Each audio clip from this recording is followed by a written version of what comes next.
আজকের এপিসোড আগেই বইলা রাখি, এটা অ্যাডাল্ট এপিসোড, তবে পলিটিক্যাল এপিসোড অবশ্যই। তাই ভিউয়ার ডিসক্রিপশন যারে বলে মানে শুধু প্রাপ্তবয়স্করা দেখবেন, এটা পারিবারিকভাবে উপভোগের ভিডিও না। আমি কি কোনো খারাপ কথা কইব? না, আমি খুবই গোপন ডাক্তারি বিদ্যার কথা কইব, যা কেউ কখনো আপনারা বলে নাই। আজকালকার দিন হইতেছে এক্সপোজ করার যুগ। প্রাইভেট চ্যাট, প্রাইভেট ছবি, প্রাইভেট ভিডিও, প্রাইভেট ইমেল সবার সামনে উন্মুক্ত করে দেওয়াটাই হ্যাডম ইনভেস্টিগেটিভ জার্নালিজম। আজকে আমি সেই প্রাইভেট স্পেসের গল্প কমো। 6 ফিট বাই 6 ফিটের ডাক্তারের চেম্বারের ভিতরে যা যা ঘটে তার একটা স্ন্যাপশট দেখাবো। আরও গল্প আছে পরে কমনে। তো সেই ছোট্ট ঘরে কত হ্যাডোমালা মানুষজন স্বেচ্ছায় কত কিছু করে, কত রকমভাবে বেজ্জত হয়, সেটা নিয়ে আজকের আলাপ না। আমি কোনো বিশেষ ব্যক্তির গোপন বিষয় নিয়ে আলাপ করব না। আমার আজকের আঙ্গুল আমি অনেকের পুন্দেই দেব। আজকের আলাপ পুটকিতে আঙ্গুল। জি, 40 বছর পার হইলে স্ত্রী পুরুষ সকলের চোখের চাইলসা হয়, আর সকল পুরুষ 40 বছর বাইসা থাকলে ডাক্তারের আঙ্গুল তারে নিতেই হয়। মানুষ ভাবে সে পৃথিবীর কেন্দ্র, সে ভাবে সে প্রেম, রাজনীতি আর পরমাণু ফিজিক্স বুঝে, কিন্তু সে জানে না সে তার পুটকিতে কি ঘটতেছে। আর সেই অন্ধকারে এই ডাক্তারেরা নিপুণ দক্ষতায় কাজ করে। সে জীবনের এক নতুন অধ্যায়কে আঙুল দিয়া অনুভব করে। আমেরিকানরা আঙুল দেওয়ার একটা সাইন আবিষ্কার করেছে। এটা হইতেছে এরকম, মানে মাঝের আঙুল পশ্চাতে ঢুকবে। এটা আবিষ্কার যে করেছে সে জিন্দিগিতে কারো আঙুল ঢুকায় নাই। সে মনে করেছে এই আঙুল যেহেতু বড় তাই বেশি ভিতরে ঢুকবি। মিস্টার বিনের একটা সিনেমা আছে, আমেরিকায় গিয়ে শিখেছে যে সে মনে করেছে থামস আপ এটার আমেরিকার ভার্সন হইতেছে এটা। হ্যাঁ দেখান এডিটর সাহেব, এটা দেখান, পোলাবান স্যাড়া বেড়া এরা মজা পাবিনি।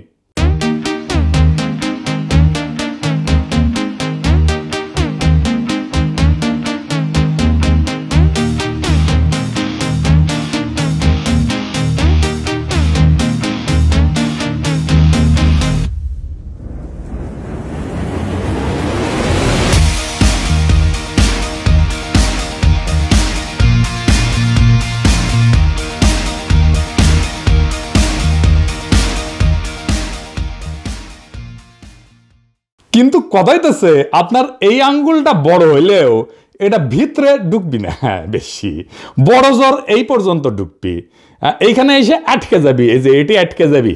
হ্যাঁ, তার উপরে এই আঙ্গুল শক্তিশালী না।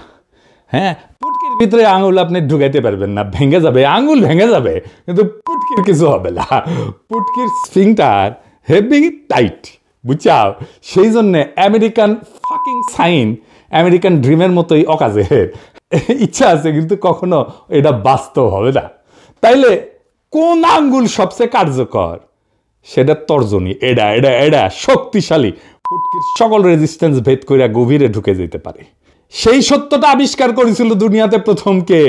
পলিটিক্যালি জানেন, সোহরাওয়ার্দীর বডিগার্ড শেখ মুজিব। এই জন্যই সে আঙ্গুল নাচায় নাচায় নাচায় নাচায় বক্তিমা ছাড়িত।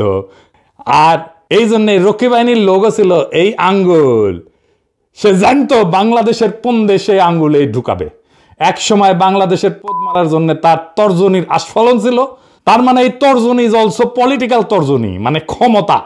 পুটকিতে আঙুল ঢুকায় এই পরীক্ষার নাম হইতেছে ডাক্তারি ভাষায় পার রেক্টাল এক্সামিনেশন, ইংরেজিতে পিআর। আমাদের পিআর পদ্ধতিতে নির্বাচন নিয়ে খুব আলোচনা হইতেছে, এইটাও পন্দে আঙুল দিবে দেশের। যাই হোক, ওই আলাপ পরে করুন নি। আমাদের সময় যখন আমরা মেডিকেল কলেজে পড়ি ওই সময় একটা হিন্দি সিনেমা ছিল মাইনে পিয়ার কিয়া। তো আমরা যদি কারো পন্দে আঙুল দিতাম তাহলে আইসে কইতাম মাইনে পিয়ার কিয়া। এই পিয়ার কইরা মানে পন্দে আঙুল দিয়া ডাক্তাররা আসলে কি জানতে চায়? জানতে চায় সত্য। আঙ্গুল দিয়া সত্য আবিষ্কার। সত্য সবসময় মুখ দিয়ে আসে না, কখনো কখনো সত্য বাইর হয় অন্য পথে। একজন রোগে আসছিল, কইল ডাক্তার আমার মনে হয় আমি ভালো আছি। তা আমি কইলাম আমিও মনে করি আপনি ভালো আছেন, কিন্তু আমার আঙুলে বিশ্বাস নাই, বুঝেছাও? তখনই আমি বুঝলাম সক্রেটিস বলছিলেন নো দাই সেলফ, মানে নিজেকে চেনো। আমি বলি এটা গভীর দার্শনিক প্রশ্ন।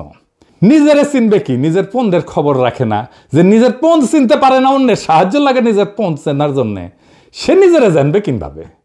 পদ হচ্ছে এই শরীরের সেই গভীর জায়গা যেগুলা সবাই এড়ায় চলে, কিন্তু আমি ঢুকি, ডাক্তারেরা ঢুকে বীরের মতো, কিন্তু বিনীতভাবে। আমি যখন গ্লাভস পরি না ওই পন্দে আঙুল ঢুকানোর সময়, তখন সেটা শুধু প্রোটেকশনের জন্য না, ওইটা হইল প্রতিজ্ঞা। একটা ঠান্ডা লুব্রিকেন্ট যখন রোগীর পেছনে যায়, সে জানে এই লোকটা আমাকে ধোকা দিবে না, এই লোকটা ব্যথা দিলেও শেষ পর্যন্ত রিপোর্ট দিবে। অনেকে ভাবে প্রেম কঠিন। না ভাই, প্রেম হইল চোখে চোখ রেখা, একসাথে গান শোনা। কিন্তু পন্দে আঙ্গুল পার রেক্টাল এক্সাম, সে চোখে চোখ রেখে পেছন দিয়ে ঢুকে যায়। তাও এক্সপ্রেশন দিতে হয়, রিল্যাক্স রিল্যাক্স, ডিপ ব্রেথ। কি রোমান্টিক! প্রথম ডেটে প্রেমিক প্রেমিকা চোখে চোখ রাখে, কিন্তু পন্দে আঙুল দেওয়ার সময় চোখে চোখ রেখা হাত ঢুকে যায় পিছনে। ডায়ালগও রোমান্টিক, রিল্যাক্স, ডিপ ব্রেথ। ভোট গেলে, ডেটে গেলে ক্যান্ডেল লাইট, আর রেক্টাল এক্সামিনেশনের টর্চ লাইট। ভালোবাসা আসে হৃদয় থেকে, আর সত্যটা আসে অন্য জায়গা থেকে। লোকে বলে তরবারির চেয়ে কলম বেশি শক্তিশালী। আমি বলি আমার তর্জনী এই দুয়ের চেয়ে শক্তিশালী। একটা তরবারি জীবন নিতে পারে, একটা কলম আইন লিখতে পারে, কিন্তু আমার আঙ্গুল একজন ক্ষমতাবান পুরুষকে, একজন ক্ষমতাশালী সিইওকে, একজন পদকজয়ী জেনারেলকে এক শীতল পিচ্ছিল মুহূর্তে তার জীবনের সমস্ত সিদ্ধান্তের কথা পুনরায় ভাবতে বাধ্য করতে পারে। লুব্রিকেন্টটা যখন প্রথম ত্বকে স্পর্শ করে, তখন যে একটা হিমশীতল শিহরণ বয়া যায়, ওইটা হলে ইগোর বেলুন ফুইটা চুপসে যাওয়ার শব্দ। এই অনুভূতি যে কোনো কবিতার চেয়েও সৎ, যে কোনো প্রার্থনার চেয়েও গভীর, যে কোনো বিপ্লবের চাইতেও ভয়ঙ্কর। আমি ডাক্তারি করলে হয়তো এই সময়টাকে রোমান্টিক করতাম। হাতে গ্লাভস পরতে পরতে টেনিসনের অ্যানসিয়েন্ট সেইজের লাইনগুলো আওড়াইতাম। মনে আছে, for we are bound where Mariners has not yet ডেয়ার্ড to go, and will risk the ship ourselves and all. আমরা যাব যেখানে কোনো যাইনি নে সাহস করি, ডুবি যদি তবে ডুবি না কেন, ডুবুক সবই ডুবুক তরি। আরো জোরে শ্বাস। ওয়াও! আমার সংক্ষিপ্ত ডাক্তারি জীবনে আমি 1000টা পন্দে আঙ্গুল দিছি। সবাই আলাদা, কিন্তু একটা জিনিস, সবারই একটা পয়েন্ট থাকে। তারা বলে, ডাক্তার সাহেব আর না। 5th ইয়ারে আমি ফাইনাল পরীক্ষা দিচ্ছি। সার্জারির মেডিকেল কলেজের ফাইনাল পরীক্ষায় সারাদিন ধরে চলে। একটা কেস থাকে, বলা হয় লং কেস।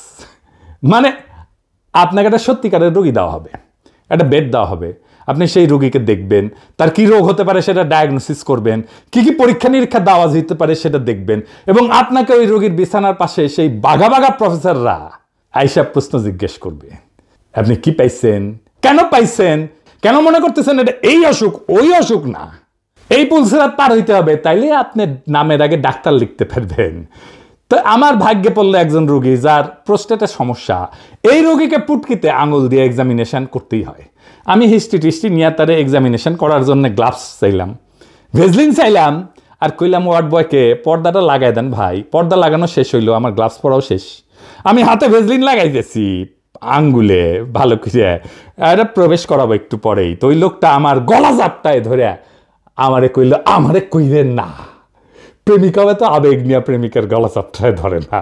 তাই কইলাম, কি কইলেন না ভাই? ওই যে ওইটা। আমি বললাম, আমাকে তো করতেই হবে, আমাকে তো দেখতে হবে, আমাকে পরীক্ষা দিতে হবে, পাশ করতে হবে, আমাকে প্রশ্ন জিজ্ঞেস করবে। সে তখন আমার পা জড়ায় ধইরা বলল, আপনার পায়ে পড়ি, আমাকে এই কাজ কইলেন না। আমার সামনে দৃশ্যপট পাল্টায় গেল। মনে হইলো আমি একটা সিনেমার ভিলেন, আমার সামনে এক উদ্ভিন্ন যৌবনা নায়িকা যে আমার পা ধরে বলতেছে, আমার এই সর্বনাশ করবেন না। আমি বললাম, আমি এই কাজ না করলে আমি কিভাবে বুঝবো যে আপনার এইটা একটা নিষ্পাপ প্রোস্টেটের নন ক্যান্সারাস ফুলে ওঠা নাকি ক্যান্সার, আমাকে তো দেখতে হবে। রোগী বলল, স্যার আমি গ্যারান্টি দিতেছি এটা ক্যান্সার না। বললাম, কেমনে বুঝবেন এটা ক্যান্সার না? আপনার তো রোগী। সে বলল, আমার এই পন্দে কি কম মানুষ আঙুল দিছে, আর আমি এই পরীক্ষার কেস হিসেবে কি কম দিন ধরে আছি ডাক্তার সাহেব। তার মানে সে পন্দে আঙ্গুল দিতে দিছে সবাই রে, কিন্তু আমাকে সে দিতে রাজি না। আমার মনে হইল সেই সাইদ খোকনের মতো, বারবার শুধু আমার সঙ্গে, বারবার শুধু আমার সঙ্গে, কেন? আর মানুষ পান নাই, বারবার শুধু আমার উপরেই, বারবার শুধু আমার উপরেই, কেন কেন? আজকে আপনি যতই বিব্রত হন, আপনার মুক্তি নাই এই পুন্দে আঙুল ঢোকানোর পর্ব থেকে। জাপল সার্ট বলছিলেন human is condemned to be free. আমি বলি human is condemned to be fingered. হ্যাঁ, আপনি প্রেসিডেন্ট হইলেও আপনার রক্ষা নাই। জো বাইডেনের পশ্চাতেও আঙুল ঢুকে, আমাদের সুপ্পুর প্রস্টেটে ঝামেলা আছে, ওর পুটুতেও অনেকেই আঙুল দেয় নিয়মিতই। তাইলে আসল ক্ষমতা কোথায়? ডাক্তারের আঙ্গুলে। ফুকো বলছিলেন পাওয়ার সার্কুলেটস। আমি বলি ক্ষমতা ঘোরে না, ঢোকে সোজা আঙ্গুল হইয়া। অরওয়েল বলছিল big brother is watching you. আমি বলি big brother is fingering you. Surveillance camera না, গ্লাভস পরা হাতি আসল ক্ষমতা, এটাই রিয়ালিটি চেক। আর এই পরীক্ষাটা কিন্তু ফ্রি না। প্রত্যেকটা মেগা প্রজেক্ট, প্রত্যেকটা নতুন আইন হইল আঙ্গুলের আর একটা ধাক্কা, যা আরো গভীরে যায়। তারা এটাকে উন্নয়ন বলে, কিন্তু জনগণ কেবল চাপ অনুভব করে। আর দেশের মিডিয়া, তারা হইল রাষ্ট্রীয় লুব্রিক্যান্ট। রাতের টকশোগুলোতে তারা এমনভাবে পিচ্ছিল পদার্থ লাগায়, এমনভাবে বোঝায় যে এইবারের আঙুলটা আগের বারের চেয়ে ভালো। আর এই অস্বস্তিটা আসলে অগ্রগতির লক্ষণ। তার এমন এক পিচ্ছিল বয়ান তৈরি করে যাতে ক্ষমতার আঙুলটা বিনা বাধায় ঢুকে যেতে পারে জনগণের পশ্চাৎ দেশে। আর জনতা কেবল শূন্য পকেট নিয়ে বসে থাকে। ক্ষমতা আর এই আঙ্গুল শুধু ঢুকে না, ঢুকে জানান দেয় এর নামই শাসন। জনতাকে বলা হয় এটা আপনার ভালোর জন্যেই, জাতির স্বাস্থ্যর জন্যে এটা একটা রুটিন চেক আপ। সরকারি দলের আঙুল অভিজ্ঞ, কড়া পড়া, সে সব সংবেদনশীল জায়গা চেনে, কোথায় চাপ দিলে কাঙ্ক্ষিত প্রতিক্রিয়া পাওয়া যাবে সে জানে। আর বিরোধী দল, তারা নতুন লুব্রিকেন্ট মাখানো গ্লাভস হাতে নিয়ে অপেক্ষা করে আর প্রতিশ্রুতি দেয় এক কোমল স্পর্শের, এক গণতান্ত্রিক অনুসন্ধানের। কিন্তু জনতা এখন সব বোঝে। 40 বছর পর পুটকিস ফিংটারও আঙুল চিনতে শেখে। সে জানে আঙুল বাম দলের হোক আর ডান দলের হোক, গন্তব্য একটাই, লক্ষ্য একটাই, রাষ্ট্রের প্রোস্টেট গ্রন্থি পরীক্ষা করা। আর প্রতিবারের ডায়াগনোসিসও একই, benign prostatic hyperplasia of the state. রাষ্ট্রযন্ত্র ফুলে উঠছে, পয়সা উঠছে, পথ আটকায় রাখছে সমস্ত সম্ভাবনার, আর শান্তিতে কাউকে পেশাব করতে দিচ্ছে না। ভোটও একটা পন্দে আঙুল দেওয়া। দেশ মনে করে চিকিৎসা হচ্ছে, পুরা রাষ্ট্রযন্ত্র জনতাকে বলে জোরে নিঃশ্বাস নেন এই ভোটের উন্মাদনা জাগানোর জন্য, তারপরে নিঃশব্দে ঢুকায় দেয় আর এক নতুন আঙ্গুল, নতুন ক্ষমতা। আওয়ামী লীগের আঙুল বাইর হয়েছে মাত্র, এখন বিএনপি রেডি হয়েছে গ্লাভস পইরা। আওয়ামী লীগের নৌকার সাইজ বড়, তাই বহুত কষ্ট হয়েছে। তবে আগামীর ধানের শীষ খুব শান্তির হবে না। ওইটা শুয়া আছে, ধানের মধ্যে শুয়া আছে, ওইটা যখন যাবে তখন টের পাবেন। আওয়ামী লীগ বলে রিল্যাক্স, এইটা আপনার ভালোর জন্যে। বিএনপি বলে আমরা সফট টাচ দেব, কিন্তু জনগণের সিংটা শিখে গেছে। পার্টি পাল্টায় কিন্তু আঙ্গুলের গন্তব্য ওইটা পাল্টায় না। বাঙ্গুল্যান্ডের সকল প্রগতিশীলরা সলজ্জ সম্পদের হেফাজত করেন। নেরিবাদী, প্রগতিশীল, ধনবাদী মানে যাদের ধন বড়, এলিট বুদ্ধিজীবীরা সাইরেন বাজাইলাম, এডিটর সাহেব সাইরেন বেজে দেন। এই প্যান্ডোরার বক্স আপনারাই খুলিছেন, কল্পনাও করতে পারতেছেন না কিভাবে হুতায় দেওয়া হবে আপনাদের দেখানো অস্ত্র দিয়াই। আপনারা এক অন্ধকার গুহার দরজা খুলে দিছেন, যেখানে আমি হয়তো কখনোই পা দিতাম না। এইবার আমারে পা দাবাইছেন। অন্ধকার গুহা নিয়া প্লেটো এক দার্শনিক আবিষ্কার করছিলেন। প্লেটোর গুহার এক ধরনের উপমা, অ্যালিগরি বলে আর কি, যা দিয়ে বোঝাইতে চাইছিলেন মানুষ আসলে সত্য দেখে না, তারা সত্যের ছায়া দেখে। গল্পটা কেমন? এটা ফিলোসফির, দর্শনের একটা খুব গুরুত্বপূর্ণ এবং মৌলিক গল্প। আসেন গল্পটা শুনে দেখি। ধরেন একটা গুহার ভিতরে কয়জন মানুষ ছোটবেলা থেকে বন্দী, তাদের হাত পা বাঁধা, মাথাও ঘুরাইতে পারে না। তারা শুধু গুহার দেয়ালের দিকে তাকায় থাকতে পারে। গুহার পিছন দিকে একটা আগুন জ্বলতেছে জল জল কইরা, আর সেই আগুনের সামনের দিকে কিছু মানুষ জিনিসপত্র নিয়ে হাঁটাহাঁটি করতেছে, মূর্তি, পশু, গাছপালা। এর ফলে কি হয়? গুহার দেয়ালে সেই জিনিসগুলার ছায়া পড়ে। বন্দি মানুষগুলা জীবনে কখনো আসল জিনিস দেখে নাই, তারা শুধু সেই ছায়াগুলাই দেখে, তাই তারা ভাবে ছায়াটাই আসল সত্য। একদিন যদি হঠাৎ করে তাদের মধ্যে থেকে একদিন কেউ মুক্ত হইয়া বাইরে যায়, তার তো প্রথমে চোখ ধাঁধায় যাবে। সে দেখবে, আরে এতদিন যেগুলোকে আমি সত্য ভাবছিলাম সেগুলো আসলে ছায়া, আসল সত্য বাইরে সূর্যের আলোতে বাস্তব জগতে। যদি সেই লোকটা আবার গুহায় ফিরে গিয়া অন্যদের বোঝাইতে চায় তোমরা যা দেখতেছো সেটা সত্য না, বাকিরা বিশ্বাসই করবে না, হাসাহাসি করবে, বলবে এই পাগল কি সব আজগুবি কথা বলতেছে। আমি হইতেছি গুহা থেকে বাইর হয়ে যাওয়া সেই মানুষ যে ফিরে আইসা নতুন দুনিয়ার গল্প বলতেছি। এর মানে কি? মানে প্লেটো বলতে চাইছেন আমরা সবাই আসলে এক ধরনের গুহায় বাস করি। আমরা সমাজ, রাজনীতি, মিডিয়া এই সমস্ত দেখানো ছায়া দেখা ভাবি এ সমস্তই সত্য, কিন্তু আসল সত্য এর বাইরে গভীর চিন্তা এবং জ্ঞান অর্জনের মাধ্যমে ধরা যায়। সেই জন্যই আমি প্রশ্ন তুলি, সেই জন্য আমি নতুন সত্যের সামনে দাঁড় করায় দিই জাতিকে। সকলে বিভ্রান্ত হইয়া যায়, মনে করে এতদিন যা জানছি সব ভুল, কেমনে হয়? আমি সেই মানুষ যে গুহায় কোনো ছায়া দেখি না, আমি গুহার গভীরে যা অনুভব করি। আমাকে যদি বলা হয় আপনি তো ডাক্তারি করেন নাই, কিন্তু ডাক্তার হিসেবে আপনার কোনো অন্তিম ইচ্ছা আছে? আমি বলবো হ্যাঁ আছে। আপনারা যদি জিজ্ঞেস করেন কি সেইটা, আমার পৃথিবীতে একজনেরই পন্দে আঙুল দিয়া পরীক্ষা করার ইচ্ছা আছে, সেটা হইতেছে ওয়াকারের পথবালক। ও নিজে বড় ইনভেস্টিগেটিভ জার্নালিস্ট, ইনভেস্টিগেটিভ জার্নালিজম করে, কিন্তু আমার গবেষণার আকাঙ্ক্ষা হচ্ছে যে কিভাবে বাংলাদেশের দুই জাদরেল জেনারেল আজিজ আর জেনারেল ওয়াকার, এই দুইজন একই পথ বালককে পছন্দ করলো। দুইজন জেনারেল একই পথ বালককে পছন্দ করছে, এটা ইতিহাসে নাই, এটা ইতিহাসের এক অবিস্মরণীয় ঘটনা। আর দ্বিতীয় কারণ হইতেছে আমি কখনো কুত্তার পন্দে আঙ্গুল দেই নাই, এই প্রথম এই একটা কুত্তার পন্দে আঙ্গুল দিয়া দেখতে চাই। আমি যেহেতু ভেটেরিনারি সার্জন না, আমার এই সুযোগ হবে না কোনোদিন। আমি ওর পন্দে আঙুল দিয়া দেখতে চাই, কুত্তার পন্দে আঙুল দিয়া কেমন অনুভূতি হয়। আমি আঙুল দিয়া দেখতে চাই এর মধ্যে বিশেষ কি আছে এই দুই জেনারেলকে আকর্ষণ করলো। নিশ্চয়ই কিছু আছে।